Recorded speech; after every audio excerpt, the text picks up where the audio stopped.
Hello, everybody. So we are now going to do some infrastructure building, like I promised.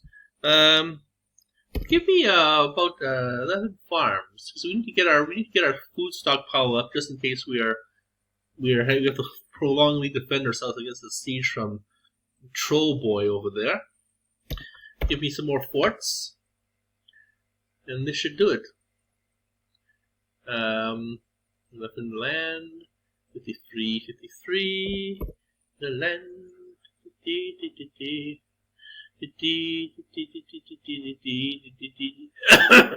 So we're just continuing to train our Invincible forces here. 1,000. Give me some more population training there, and maybe I'll train some more drakes. Yeah, I have 15 drakes left over from the last Drakistan. Because I want to give these lonely soldiers a sparring partner. You know, we can just roleplay here. Let's just pretend that that when we add next round, when we add more drakes to being trained, there'll be these one here. So will be the senior trainee to form a little, I don't know, one of those senior trainee versus the new trainees, and then my drakes will come online. Let's see here, scientists. So let's get some more money because I need to get my soldiers online here. We don't really need to train anymore. I already have a ton of trap speeders. Let's put everything into defensive. I don't trust fucknuts over there too.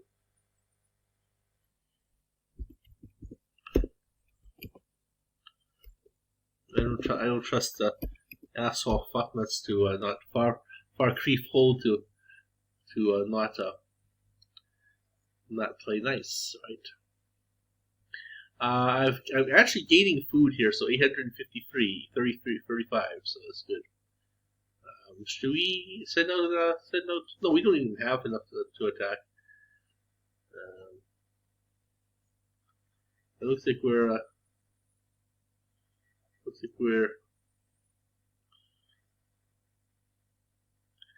really giving it to 8-8 here for not trying to fight a war with us. Well, it's too late to fight a war now, but let's attack the Shire here. Let's go to the intel site here and the Shire. Remember, Shire's data is kind of old, so we should. Let's actually do let's do a scry here. Let's do a spy here and let's lock onto 1-1 Shire here, 8-8 Shire. Figure out how he's doing. Crystal ball it. Yeah, so offensive. I'm okay. I'm well defended. But defensive, one. Yeah, so this has to go.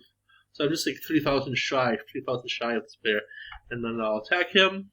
And I'll gain some war infamy, and I want to try and get the highest honor. Even if I were to have, even if fucknuts were to attack me, at least I know that I made some gains actually made some gains or some gains here. I'm back to high available workers, building efficiency, workers need for max efficiency. So yeah, I've gained 500 workers worth of 500 extra workers here. This maximum efficiency is that 500. Yeah, so this is how much presence I really have. See, this is how much presence I really have. But out of this number here, we should subtract this number with this number here. We have what our tool rating is, efficiency rating. So efficiency rating is pretty high. It's always good to invest high into tools. Let's see if we get this up to 10. Actually, that'll be really neat. I don't think I've ever gotten that high before because like every time you try to invest a bunch of books into efficiency, they'll just go up by 1 tick. Okay, so arcane art. So let's go back to economy. Okay.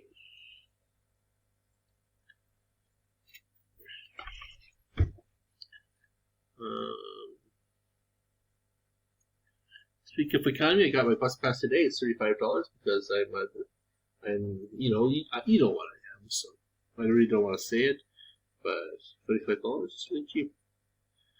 So then I get a real job then, and then consolidate my lineage. Consolidate and control my lineage.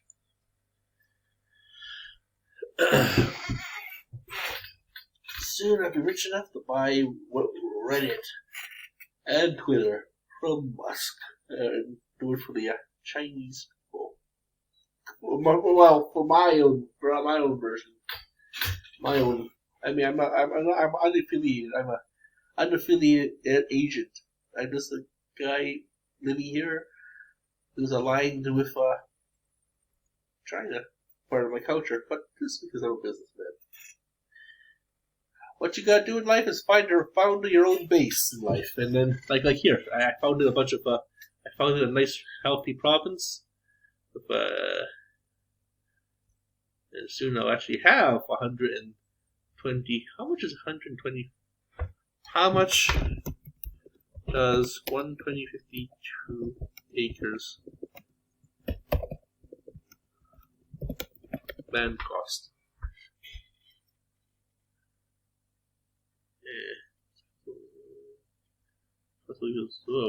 Whoa. 1 acre of land.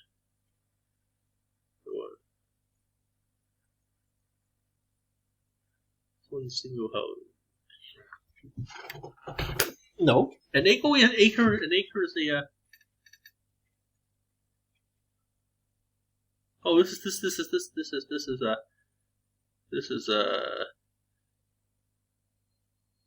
Yeah, if you want to buy a farm, you need more than 1 acre. You need to have like 2. This is a stadium. Like I said, remember, there's a stadium plus the football field. We looked at the seismograph here.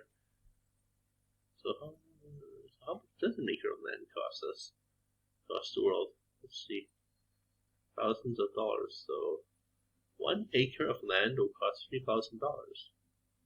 Oh, that's not too bad. So buy 2 acres of land would be $6,000. $6,000 for a football stadium? No, it can't be that much. It can't be that little. Well, anyways, how much does I wish I had this. So this is like a. Yeah, this is like $1 million, more than $1 million right there. So, hectares, 506 hectares of land. Okay, so 506 hectares of land.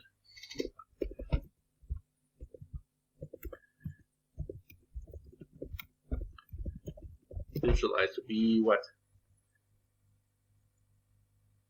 Just a farming field. That's 1 acre. See this? So if that's 1 acre, it's like 506 of those. Oh, we've like all the way 500. Wow, that's a lot. It's like, and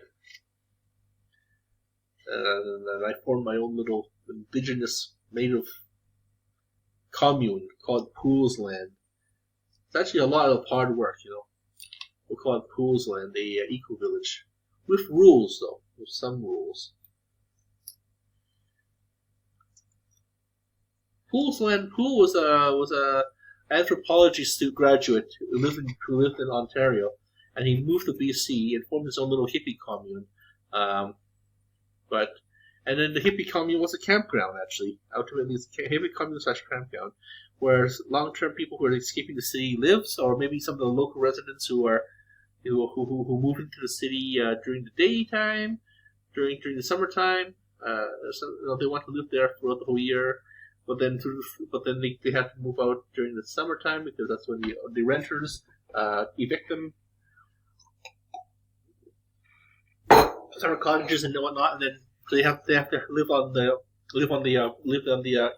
commune for a few months, which is okay because it brought income to the place. And the children of Poole is actually Mr. Poole is trying to figure out what to do with the land to turn it into a more permanent eco thing. I think work with the natives. They know the land the best, and work with the natives, house the natives, or add it to the local indigenous community, a joint venture, joint ownership. We've got let's see here. The national registers. Oh, this is Italy. These are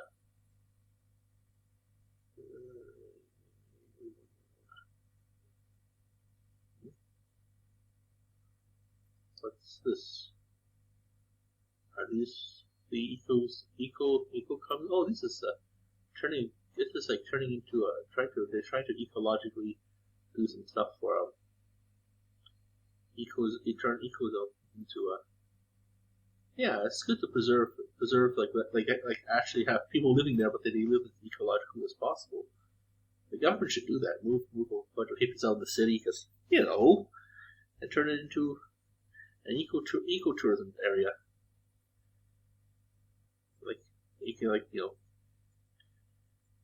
But anyways, my little, even if I am attacked, he won't be able to kill me off totally.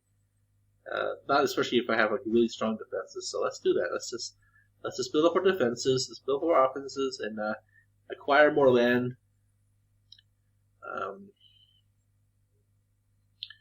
Acquire more land to restore my eco village. I'm gonna pretend these homes are little parishes and little villages and suburbs and towns, and then my main capital is the San Bernardino state. It would be funny if they actually do make a state. I have 13. I have a small town's worth of people there. Actually, a small town. Actually, on Lama Island, it's like 6,000 people, 7,000 people. That's a lot of people still. I mean, if you pull all the income with that, it would be at least a few million incomes. Or at least a 500,000. This is like in taxes, so that's a lot of money in Hong Kong dollars. Let's see. Let's just compare 100 US and HKD Hong Kong dollars would be 783. So 1,000 would be 7,000. But life is expensive, though. Don't take it like that, because it is a metropolis city, and life is expensive. Hey, manufacturing jobs coming back to Hong Kong.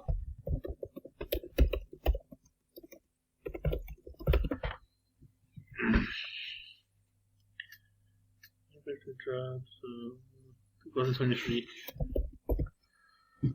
Like the cheap, because that's where China made its first. Originally, that's how China made its initial stages of the economy. It did the whole Taiwan, Hong Kong, made in Taiwan, Hong Kong thing, cheap things. But then the quality got better and better over the decades, and then so it's like a medium power.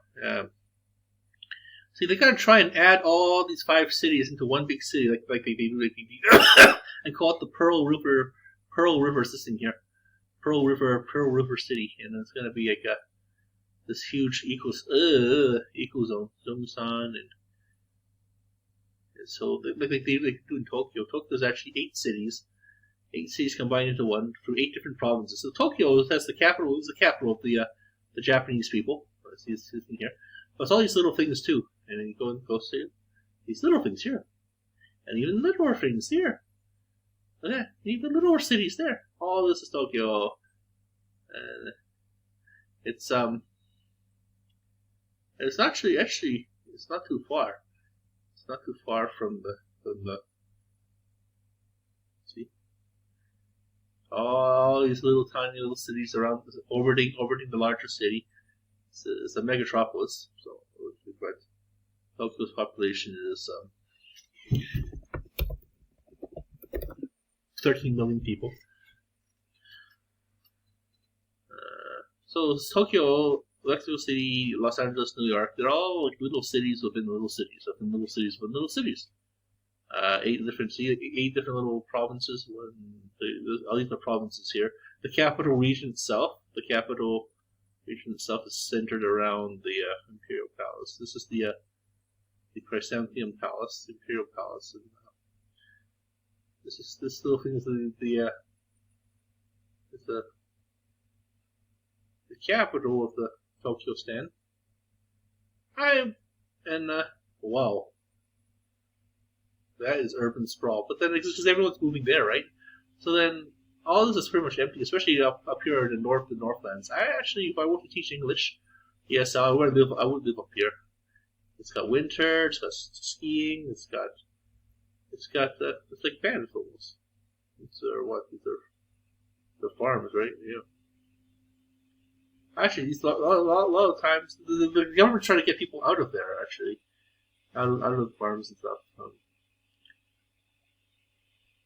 South Korea, the Zaibatsus of Japan, the really megacorps of Japan, the megacorps of South Korea, they really start to hoard all the money now.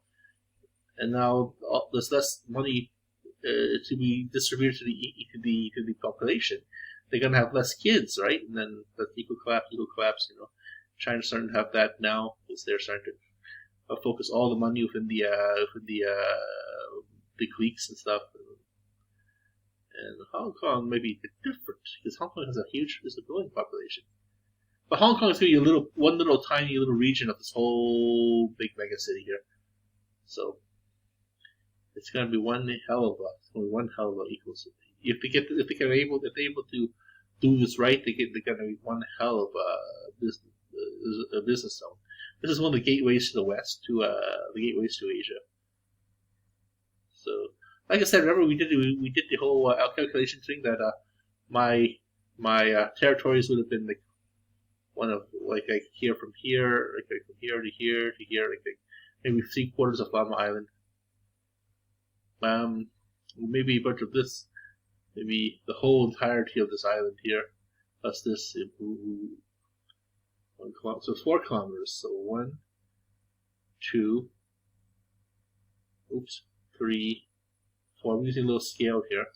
So from here to this island here, from this, so approximately these 3 islands will be my little zone. It's just like my little zone. So maybe from here, no, let's do it. These 3 islands will be, so from here will be my little kingdom. You're right, it works. You know, if I were to become a king of my own, if I were to attack my own kingdom members and take their land. Actually, you can't do that anymore. You can't take people's land anymore. You can only raise 40,000 people. Woo! 40,000. I'm gonna play orcs or zombies. Like maybe play as orcs this time and be a real super strong province. Maybe play as elves or maybe I'll play as the humans. The humans. Undead. See, one thing about being undead is you don't need to waste land on food, and you don't even have to build houses because a certain amount of people can actually live on the land. So that's another strategy these people have is players have is instead of building houses, they'll build instead of building homes, they'll actually build. We'll try that next round too. We'll try that strategy. You just build some banks. Because each acre of land will give you some income, give you some population, and then I guess if you build a bunch of libraries and scientists, you can just all cram it, increase it this way. We'll try that strategy because I've seen it. I always see sometimes when I go to spy and burn people's houses down, especially undead. I would find that I don't have anything to burn. I'm going, what the hell? How is your population so high? So then I do a little spying, and they found out that they have like maybe one or two, maybe 100 land or 100 homes, or maybe 50 homes. But then they have a lot of armories, have a lot of training grounds, have a lot of speedy returners, and a lot of forts. They don't need hospitals. They're undead. Like you mean, you know what? And they, of course, undead can't do guilds because they're brain dead zombies. Towers maybe, well maybe enough for buffs. Maybe enough have enough towers and builds for buffs. They don't really have enough for thieves because again it's a science based group, so they really do that. Watchtowers to protect their own land, yes, but then they have dungeons too, so but they don't need the farms. So they have maybe 100 banks and less banks up here, and then.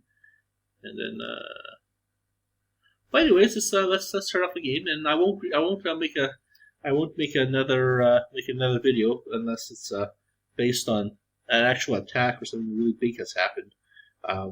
Hopefully it's not the big one where I'm attacked, because I love my build. So when I do team kill, I kind of realize that I'm really being a dick to people because they work so hard to get their problems online, and see, and then this player tried to do a spell, so put a bunch of really cool buffs on me. Cool buffers. Okay.